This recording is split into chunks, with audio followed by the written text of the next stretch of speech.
Good afternoon and welcome to today's edition of the afternoon edition. My name is Issa Nu.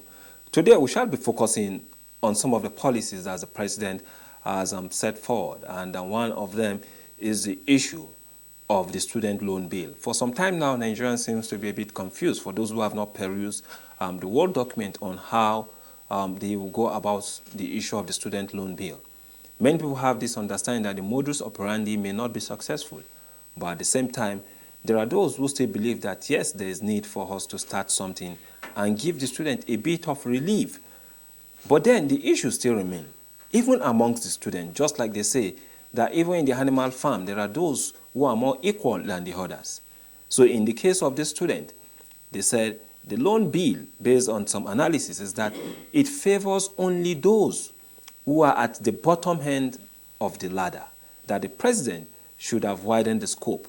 Because today, if you say how many people can earn how many people do earn 500,000, they're their children, or they are probably their wards are in the university today, or colleges of education or polytechnic. But still on that same issue, the partial response to the perennial crisis of inadequate funding and ASU strikes in federal university, President Bola Ahmed Tinubu signed the student loan bill into law just recently. And under this law, indigent Nigerian students will get interest-free loans to see them through their stay in government-owned higher institutions. Beneficiaries are expected to repay the borrowed sum once they start working, that is, 2 years after the mandatory national service. Potential beneficiaries will be expected to apply to the chairman of the bank through the chief executive officer of their respective institutions, having secured a place in the school. The law states that any student whose parents earn more than 500,000 per annum will not qualify for the loan. Certainly, this aspect of the law would need to be reviewed as it is usual with such loan facilities. Beneficiaries will be expected to provide 2 guarantors with the requisite qualification, a civil servant on level 12 and above, or a clergyman. Also, a student whose parents are defaulted in loan repayment will not be eligible for the interest-free loan. So the student who had been convicted of a felony of any offense involving dishonesty or fraud, or who had been convicted of drug offenses, are ineligible for the loan. Repayment of the loan, as stated earlier, is designed to commence 2 years after completing the National Youth Service Corps. But then today we'll be discussing this issue because we have someone who has who have that experience and who have represented Nigeria within the West African suburb, outside the West African suburb, in Europe, and then in the Americas. So, and he has discussed with so many student forums, and I believe he will be able to do justice to this particular topic.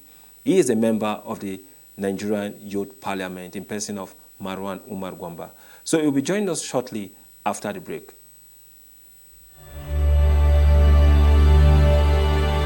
The challenge of Nigeria as a free state in 20th century Africa is the need to revive the stature of man in Africa and restore the dignity of man in the world. Nigerians believe passionately in the fundamental human rights.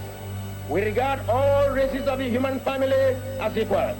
Under no circumstance shall we accept the idea that the black race is inferior to any other race. I appeal to all our leaders, far and near, to forget the wounds which were inflicted in cause of our internecine altercation. The love of our country should outweigh the love of our petty selves. The enjoyment of individual freedom under the law should mean more to us than our self-centered party programs and manifestos. Common dangers and common enemies alert us on the need for common security. Come and join Abubakar with me, Sadauna, Awolowo, Akitola, Osarebe, Okpara, Ikoku, Aminu Kano, Ibrahim Imam, and Saka.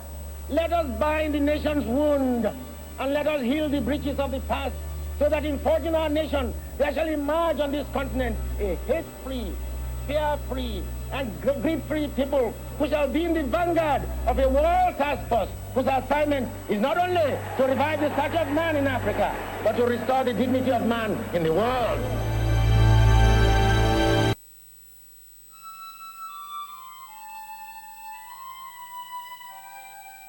We are a nation blessed with people of diverse cultures, religions, languages, and opinions. It is ironic that we are now being ripped apart by our greatest strength, our diversity. We have allowed intolerance, insensitivity, bigotry, and nepotism to blind our vision of the greatness we can achieve working together as one.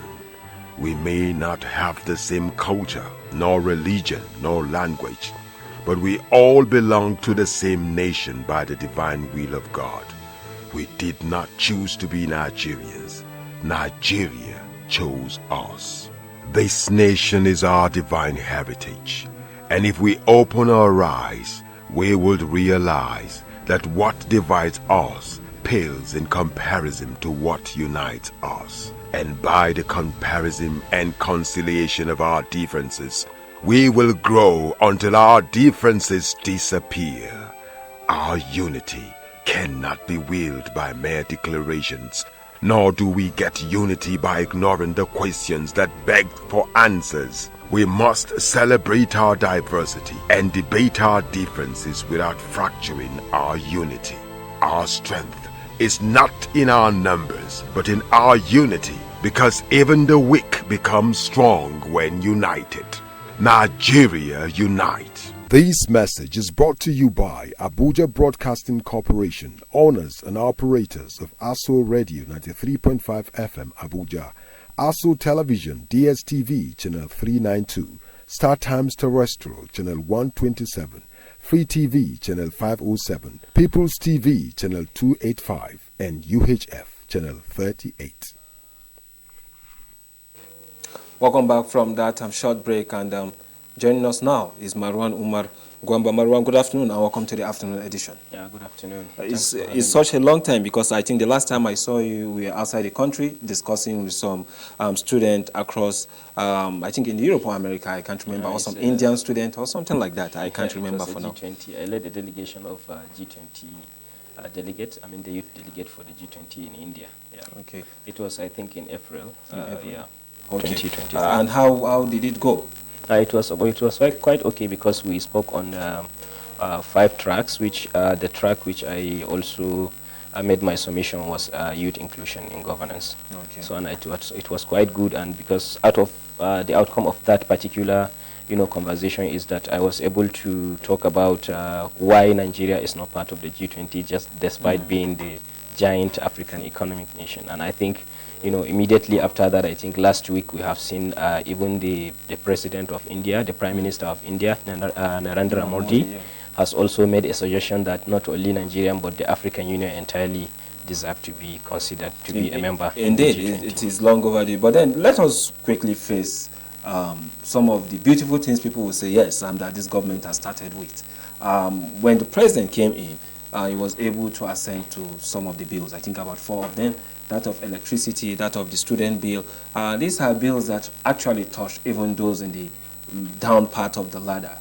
What's your take on this president being within few days before first 100 days, he was able to sign some of these bills? So what's your take on him before we go into detail about what we are discussing today? Yeah, I think it is the right direction, basically because this is an opportunity for him at what people call a honeymoon period for each leader, where the expectation from the citizens is there, and most importantly, any initiative, policy, act, or law is being accepted, by the majority of the citizens, because they consider that government to be a new government and new initiatives. And then, so that is why there is, if you look at the resistance, it's not longer there, even when, the subsidy was announced the first day of the inaugurations, and then the fuel price, become much more higher, but still there were no protests everywhere in the country. I think where we saw protest was in the neighboring countries. So this is the honeymoon period, and this is a period where each leader is supposed to reposition himself, reposition the country, before it starts going to a difficult stage where some of the reactions from the policies, are unbearable by the citizens, but maybe might have a sustainable, outcome, in the future. So I think this is a good direction. Most importantly, the laws on electricity and other laws. Okay, some people have also staged it to be, instead of me probably also using that particular term, unbearable, since you said it's an honeymoon period, so it is bearable for now. Yes. After the honeymoon period, we are going to decide if it is going to be unbearable or not. That's what I'm saying. Before it reach an unbearable stage. At the honeymoon stage, many people will accept, because some of the policies, we won't know the outcome until when it starts moving. Then we'll be able to understand the directions of the government, and then there are certain policies that at least we will not be able to see the manifestations of those policies until when maybe a year after, when that is the stage when people realize to see either the policy do we have to bear, or there are some certain sacrifices that we have to do, ranging from if you remember during Buhari's administration, he closed borders, and many prices were hiked and stuff like that, but still people see it as a good direction until when some certain other things happens, then people start complaining about the border closure. For me, I see it has a sustainable future for us to be able to produce it, to be producing our local local content, our local rice and stuff like that. Okay, amongst the policy is that of the student loan, which I believe it is within your jurisdiction, or let me say your constituent, for you to be able to talk more about this particular policy. The student loan, so many Nigerians have seen it as a very good one, others have criticized it, but what's your own take on this particular issue? Yes, I think the initiative for the student loan, I think this is not, it's something that happens, it's also happening in the UK. So it's not something that is only peculiar to a Nigerian as a country. It's also happening in the UK. And then where you can be able to study after graduation, you secure a job, then you will be remitting, I think, 10% of your monthly income to pay back the loan you are able to purchase. I mean, you are able to, get from the banks or thereabout. Now, my take on this student, tertiary, Access to Tertiary Education Act, I think that is what the law is being called, which was a bill under the 9th House of Assembly, sponsored by former Speaker Femi Bajabiamila. And I think basically I like the initiative and the body language of President Tinubu towards ending the higher education problem in the country, ranging from ASU strike, school closure, and and other things related to that. But in my own opinion, I think the process of the Access to Education Act is in a bit of a rush in terms of the process that took place, in establishing the bill, and to the even signing of the bill and becoming a law in the country. For instance, there was a summit organized by the Speaker House of Representatives, which most of the people who participated in the summit, many student bodies and youth bodies, complained they were not, included in the summit. For instance, the Nigerian Youth Parliament has not been part of that. And the Nigerian Youth Parliament has always been, a youth policy advocacy platform for young people in Nigeria. So, the Parliament has not been part of it, and the majority of the youth and student organization in the country has not also been part of the summit. The second thing is, if you look at the, I think the Section 7 of the Act, states talk about the governing board responsible for making decisions. And, when we talk about law that has to do with the access to higher education, it is a law that has to do with the student and youth, when you have that and you don't have student representative or youth representative in that governing council, so the message you are sending is that there would be a decision for us without us. I don't know if you get so there is need for that particular governing board to have the inclusion of youth and student, most especially the youth and student organization in the country, because these are the umbrella that represents and amplify the voice of students, and when they are not there, so who is there to make decisions for them? So I think it's really important that the president should revisit this. There is other aspect of it that has been criticized by the, academic staff union. Okay, before you go into that, don't you think the lecturers or probably maybe the academic staff union who are also part of this particular bill, they've also passed through this process of being a student, and now they are lecturers. So do you think they know better, and that could be the major reason why the student or probably maybe the youth are not inclusive? It can't be any better because the situation, of education in Nigeria is dynamic.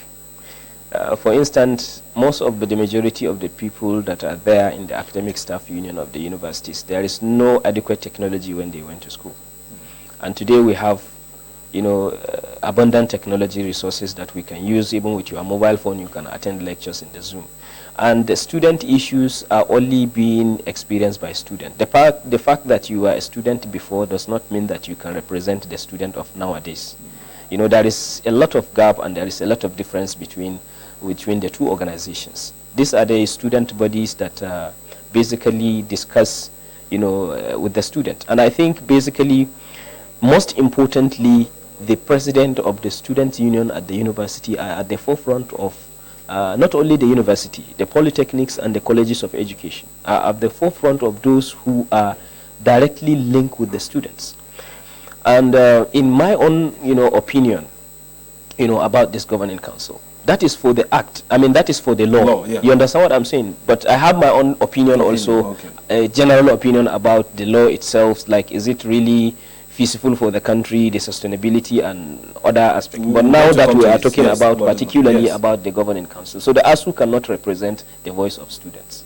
Basically, they are academic staff union of the universities, not student representatives, and they are only representing the interests of the academic staffs. Yes. Okay, but if you listen to that particular speech made by the president on the day the student leadership had to pay him a visit, it did stated something clearly, that it is difficult for you to bring the students together. I mean the student leadership now. Because when you see the National Association of Nigerian Students putting up their election, they are about to go for election, you see about two factions.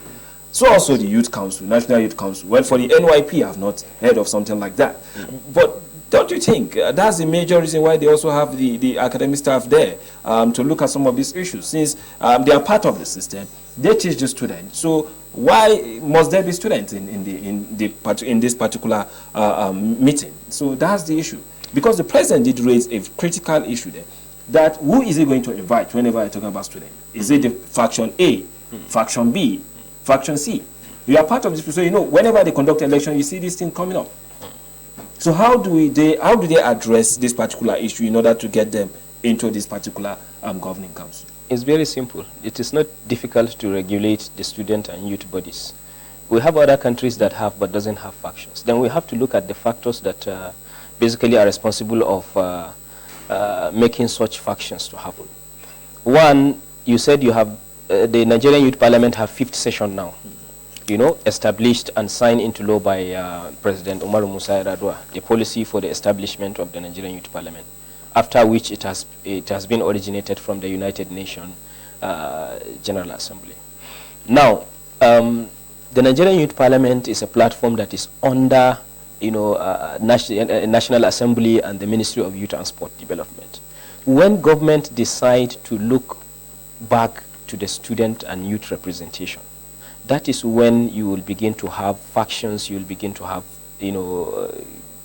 irregular activities happening.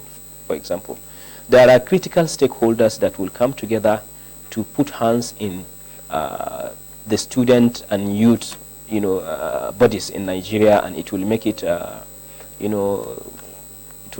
legitimate, for example. And then even if someone decides to create a faction, there are authorities that are there. There should be a policy that regulates student and youth bodies in Nigeria, not just to allow them to be carrying out activities the way they are basically carrying out activities right now when you have interest. And most importantly for you to know, politicians are part and parcels of those who create problem to the student and youth bodies in this country, because they sometimes use them to their own advantage. So we need to have a policy. And who does policy? It is the government that does policy in the country. I think when we have problems of factions and making it difficult, of course, I even mentioned that also during my meeting with the Minister of Youth. The Minister of the former Minister of Youth and Sport Development, Mr. Sunday Dari, was the one who also, reconciled the current NANs to have one single president, to have Usman Barambu as a president. He intervened in the reconciliation after the convention. So these are the kind of things that we want. If government decide to look beyond, look back to the student and youth bodies, then it will be difficult for them to identify which one is legitimate and which one is not legitimate. And then, of course, in the functions of the government needs to be a critical stakeholder in the student and youth representation. Basically because that is the only angle that whatever the policy government would have a student representation. But when you look back to it, and then when you want to have a policy and you want to have their representative, and you are finding it difficult because you look back towards it. So there is need to have a policy on regulations of the student and youth bodies in the country, the way the Nigerian Youth Parliament has. Nigerian Youth Parliament never had that problem because stakeholders are always there. The policy is always there. But the NANs also regulate. That they also have stakeholders. They do have stakeholders, but not officially recognized by the constitution of the country, by any policy in the country. I have never seen any policy in the country that talks about student, organizations in Nigeria. Well, let us quickly look at this particular issue, because there are certain conditions, or there are some of the conditions that are set forth before one can even get to benefit from this particular loan. And I'll just take them quickly. One is a copy of the student admission letter by the guarantors addressed to the chairman, governing board of the bank, recommending the student for the loan and stating that he accepts liability in the event of default. And then that of C is each guarantor must submit 2 passport photographs, name of the employer, and evidence of being so employed by the named organization. Where the guarantor is self-employed, he must provide particulars of his business as registered with the Corporate Affairs Commission or any other appropriate authority and his bank. So for the last one now on this is each student must ensure that all applications for each school reach the bank not more than 30 days after close of admission for the academic year. Is there anything of concern in this particular conditions given by in order for one to access the loan? Yes, the conditions in order for one to access the loan, sounds something okay to me. I think because it has to do with validity and legitimacy of that person, applying for the loan. But where it is difficult for student is basically, the decisions that has to do with the guarantor. Guarantor has always been an issue in accessing loans in the country. Is it on the high side, or you will want them to adjust to probably something low so that one can easily have a guarantor? Exactly, because you will definitely find it difficult to have a guarantor for your loan, if not your parents, and if you don't have, many people would not want to be your guarantor in this country. Basically because they know whatever goes wrong, they will be responsible, and they are not really comfortable with accepting the responsibility to be responsible for that. So and I think this is one of the areas that is difficult for students. Another area is, I think it should be there should be an anonymous platform, because many people, not only ASU, I know it's part of what ASU says that student loan is discriminatory. This is not only the language of ASU. Even at the student and youth space, you will see that many student organizations, Global Student Forum, even the National Union of United Kingdom Students and other student bodies in the globe, identify student loan as discriminatory. Why do they identify it as discriminatory? Because one have to demonstrate that he is poor before he can be able to access the loan. So, and any form of discrimination, no matter how little it is being rejected, by the United Nations standard. So they consider that student loan as discriminatory. There should be a platform where, because now, as I can see from one of the artists, you have to apply through the Dean of the Student Affairs. And sometimes the university can even publish the names of the beneficiaries. There is no section that I read in that act that identify how the identity of those loan applicants can be anonymous. So these are the kind of things that I think need to be revisited about the law entirely. Okay, are you concerned about their mode of repayment? If I can just quickly run through that, it says that any beneficiary of the loan to which this act refers shall commence repayment 2 years after completion of the National Youth Service Corps, and repayment shall be by direct deduction of 10% of the beneficiary's salary at source by the employer and credited to the student loan account to be prescribed by the bank. 3, where the beneficiary is self-employed, he shall remit 10% of his total profit monthly to the student loan account to be prescribed by the bank. And therefore, for the purpose of subsection 3 above, which is referring to about the 10%, a self-employed person shall within 60 days of assuming that status submit all information and such as name of the business, address and location, registration documents if registered, name of bankers, names of partners, name of directors and shareholders to the commission. So these are some of the conditions also for repayment, because now that these conditions are set aside, the issue of youth unemployment is also sticking into my mind. So how can they bridge this gap? How feasible is this particular law to see that, yes, the student get the loan successfully? Now, even when you've raised a critical issue that has to do with racism in this particular act, how can they make this up even after finishing their school?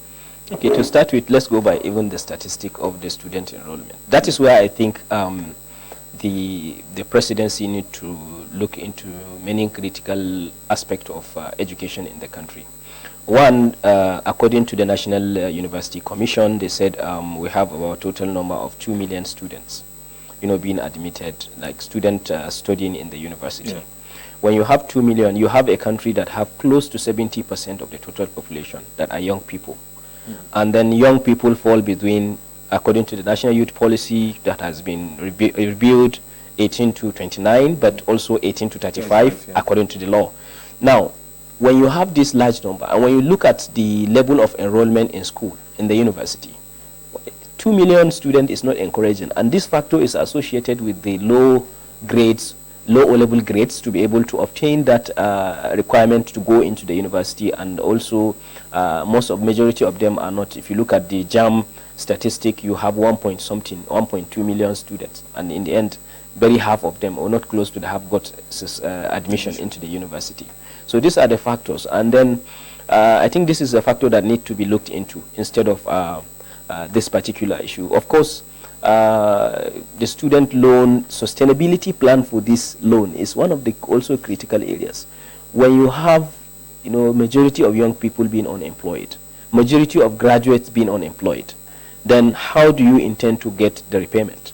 Secondly is, if you secure job, there are many students, more than 30%, not up to more than 70% of the students who graduate from the university spend many years without getting jobs. Then how do they repay the loan in 2 years? These are the questions of sustainability that we need to look into. Another thing is, what are the mechanisms of identifying that those students are self-employed based on our data in the country? The moment when you graduate in the university, the data is no longer there. When you have your NYSC discharge certificate, the data is not there to know whether you are self-employed or you are self-employed or you are employed by the government. So these are the critical things to be looked into. And of course, to me personally, I think it should be some sort of subsidy to the student studying in the university, in the public schools, not even in the private schools, because when your father can afford a private schools, I don't think you deserve subsidy. But the subsidy should go directly to the students, generality of the students who are studying in the tertiary institutions. Another thing before you listen is that when that subsidy is confirmed, then there should be a university autonomy, which I think that is the position of the president, that our university should go autonomous. When they go autonomous, the prices of the school tuition fees will be high. And that is when the subsidies should come from the government instead of the loan. That subsidy will benefit majority of the students whom are from middle and low income background. Okay, thank you so much, Marwan Umar Gwamba. But then still, there are so many questions that need to be asked, and we'll definitely return to those questions just after the break. So we'll take a very short break. You'll be listening to Marwan Umar Gwamba, a member of the Nigerian Youth Parliament, giving us a better way to look at it from his own angle. This issue of the student loan is also part of his constituency, and he knows better some of these challenges, and that's the main reason why he's dishing it out this afternoon. So let's take this break, and when we return, we continue with it.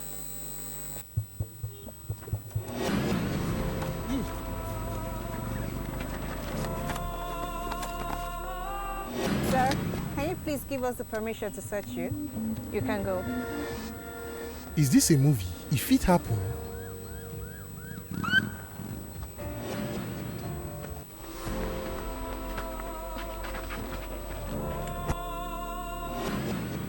Officer, I beg carry and go station. When our Oga come, you come meet am for there. Hey, Mr. Man, I cannot do that. Tell your guy to come to our station when he returns. Am I in a movie? If it happen, Mama, please.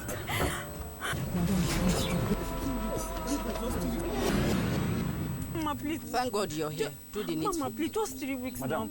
why did you invite us to come help chase your tenant now? This is a civil matter now. Is this a movie? If it happen, If we follow The new police law.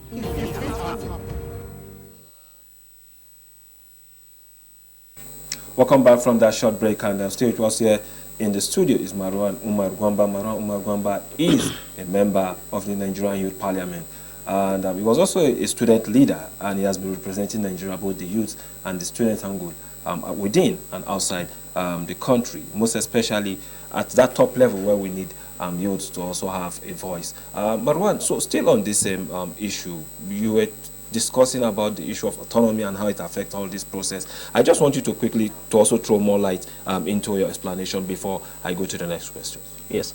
The explanation about the university going autonomous is for the university to have an autonomy to decide, what it does with the money being generated by the university.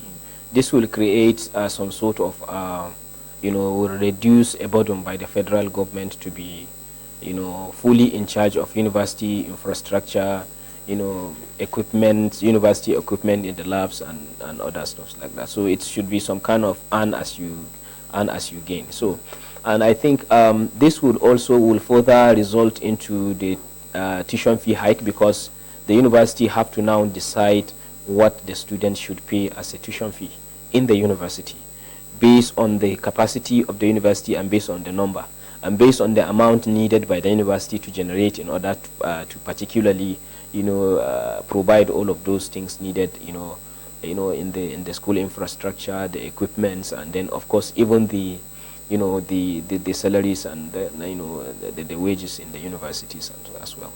This will also further regulate the amount of liabilities by the university. For instance, you can see a certain lecturer, having a sabbatical in one university, being a lecturer in the main university, visiting more than 2 universities. Most of these, they are not the one doing it. Most of these, they usually send their PhD student or master student who are studying under them to go and do all of those for them. So it will create some sort of, let's say, instead of the lecturer to focus on main 2 universities, it will create some sort of distraction for him, in order to execute his, function, efficiently. So, but I think if the university go autonomous, the university know that they doesn't have the capacity to even invite a visiting lecturer. Some certain courses that the university does not even have the capacity to offer, they will have to let those courses go. We have seen many times when NUC will go and check that the university does not even have enough, requirement and equipment to, particularly, even the staff, to particularly carry out a certain course, but you will still see, the university offering that particular course. It will end up the NUC shutting up that course in the university, and then the students who have been in 200 or 300 level will be affected. They have to restart, from somewhere again, which is really, really bad, from the student angle. And these are the issues, So, and then when we have, a skilled, we are lacking a skill-based curriculum in Nigeria, which has to also be revisited, where you can see a lot of graduates, who studied computer science, but some of them are not even creative enough to do anything with the computer. And that's more than some people have also said that instead of this loan bill, why not after the NYSC you train the student, exactly, you train the soft skills. Yes, you give them soft skills, and then they progress from there. But there's this issue you've raised that has actually drew my attention: the issue of the autonomy of the university, and then side by side the loan by the student. Now, if there's autonomy in the university, definitely what happened in some of the state university is what we are going to see happening in the federal university, where you see the increment of school fees and the rest of it like that. And that is just by the side. Now you have a loan, which there's a peg to it. You mustn't, the parent mustn't 500,000 above that before you can be able to access that particular loan. So in between that, you discover that there is a group of Nigerians who will be seriously affected. So how can the system now address this particular issue? Because in between that are those who probably their parent can afford, can earn more than 500,000, but then the school fees has been tripled or doubled in some cases, and they cannot afford that particular payment. So how will this manage all that in the future to come? That is where the issue of subsidy comes from. The student, what they need is not loan, it's subsidy, not loan. And that will cover, you know, the middle and low income household. So invariably now, but then there's already a subsidy on the issue of tuition fee in Nigeria. You know, students don't pay much and the rest. So they can say, well, they've tried it. It didn't work. And now they are on loan issue. So they have tried it when the universities are not autonomous, because they are still doing the subsidy and they are still funding the universities. So it will accumulate. But when you say university go autonomous, okay, if we are autonomous, then we have to increase tuition fee. Then channel the money you intend to give to loan to the subsidy of the students, which means now the university should not complain that they don't have, you know, enough money, or they don't have whatsoever to carry out the university or provide, you know, the equipment for the university. When you do that, I think you solve most of the problem. The university, when they are autonomous, they also have no ground to go on strike. You see? So, and the main thing is for us to be able to have, you know, a long time without having a strike, so that students can graduate within 4 years. Another issue is for the university to be able to carry out a course it has the capacity to carry out, equipment-wise, manpower-wise. When I say manpower, I mean the skill and enough lecturers that will be able to, you know, effectively teach in the university. When you don't have all of those, there is no need for you to have certain courses being taking place in your university. So these are the two issues, you know, to be much more concerned about. Another problem you didn't add to that is, I came from Kebbi State, and I know those who came from Sokoto State. For over 10 years now, we don't pay school fees in the university. The government pay for us freely. You go to school, yes, the government primary down to university level. Yes. You know, unless if you want to go to the private school. But the government in Kebbi for over 10 years, I think since 2007, I go to the university, I never paid a dime. I think the only time I paid was when there is a concurrent session in the university, and then the government has already paid for the first, stream A, and now they said those from stream B in UG1 should go and pay, and they will get their money back. And we got our money back. Now, when you introduce a student loan in a state like Kebbi and Sokoto that pay tuition fee for their students, when you introduce a student loan, still the same student will go and demonstrate that they want to have the loan. So the government will still pay for them, and they will still get loan, and they will use their loan for other purposes. Look at the previous loan in the country, like the Nigerian Youth Investment Fund, the COVID-19 targeted facility loan, and other loans, you know, the social investment programs, Empower and what have you. What is the impact? When you give, for instance, a COVID-19, I know many young people that got a COVID-19 targeted facility loan that end up purchasing bicycles, that end up purchasing iPhones. Even though I know in this particular act, there is a governing board, there is even a bank. Payments direct. Exactly, there is even a bank, you know, that will regulate, you know, how that money is being spent. But still, with the level of corruption in the country, we still see many policies that banks are in charge of those policies, but we still have problem with them, ranging from the PTA, you know, the PTF. No, PTA. PTA, okay, yeah. You know, the PTA for the one if you want to travel out of the country. We have seen how, you know, many people went ahead to the extent of getting a fake, you know, air tickets, a fake visa, or even a genuine visa, because some of the visas are not costly, just to get $1, you know, and sell it to the black market. And many banks are aware of this happenings. They are even the ones supporting it. We have seen Naira redesign policy in this country, where money is being hoarded by bankers to be selling with an interest rate. That, I mean, the new Naira note during the you know, when that monetary policy. So when you have a country, because you have to study a country, you know, you have to study a kind of country, a kind of environment before you even introduce certain laws or policies, and you have to create an, you know, issues that will preempt that from happening. We all know all of those things usually used to happen. In the end, you will end up seeing a student demonstrating all the requirement to get the loan, and the bank can even grant him loan, but fail to monitor. And in the end, we will have a lot of casualties of those loan repayments. Someone can even get the loan and travel out of the country. So one major concern that you've raised is the issue of corruption, which I'll keep that by the side, but then I'll still like us to revisit this particular issue, because what I'm seeing now is that when you keep the loan aside, you take the autonomy aside, then those ones in between, those that can pay probably the unsubsidized fee in the university, and those ones who can easily get more than the 500,000, but still can't make up for the payment of the subsidized fee. Are you not seeing the student at the end of the rioting on this particular loan bill? No, I mean, you are talking about the loan or the subsidy I proposed? I'm talking about the loan now. Yeah, basically, even the idea of talking about parents being able to afford, you know, those who are earning below 500,000 and those who are earning above 500,000. You know, there are many parents who can earn above 500,000, but they have many children, which means that it shouldn't be a criteria to judge whether you can afford it or not. You can have, in the northern part of the country, you can have someone affording more than 500,000 naira, but he have 15 children. Maybe 8 of them are in the university. And because he is earning more than 500, how can you compare those who have 3 children, 4 children, 5 children, or even 1 child? You understand what I'm saying? So the regulatory measures for accessing the loan itself, you know, it's if you take a look at it, and I think all of those happens because it was in a rush. Proper consultation has not been made, you know, before we arrive at conclusion of having that law and even, you know, signing it to become a law in the country. Okay, now let me take you still on the last one. That is the issue of corruption.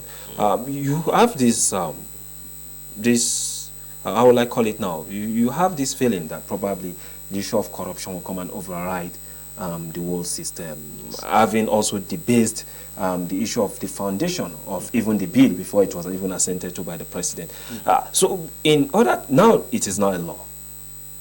In order to further strengthen it, and we've raised the issue of corruption, what are the things you think the government needs to still put in place to avoid some of these lacunas in order for them to have a successful ending with this particular bill, with this particular law? It's difficult. It's difficult to basically suggest, because whenever you are talking about corruption in Nigeria, you know, it's really, really difficult to, you know, create, you know, an enabling, you know, policy that will curb corruption. But I think maybe the EFCC and the ICPC should be in the clear picture of, most especially the EFCC.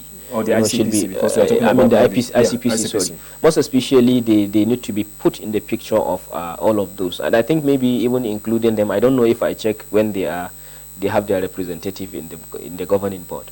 Because, you know, they need to also be carried along in terms of how to, you know, stop that. Thank you so much, Marwan Umar Gwamba. Unfortunately, we're out of time, and definitely we will still need more time to discuss this particular issue. I'll definitely look out for a time, probably when this the effect has already started taking place, and we'll invite you to come and give more on what is happening. Thank you. Nice having you once more. Thank you so much for having me on the as well. afternoon edition. My name is Isan. We've been discussing the issue of the President Tinubu's loan law that was, or policy that he assented to immediately he assumed the position of the president. And so many Nigerians definitely have raised questions, most especially from the student and youth angle, on them being included in the process. Have a wonderful day. My name is Isa.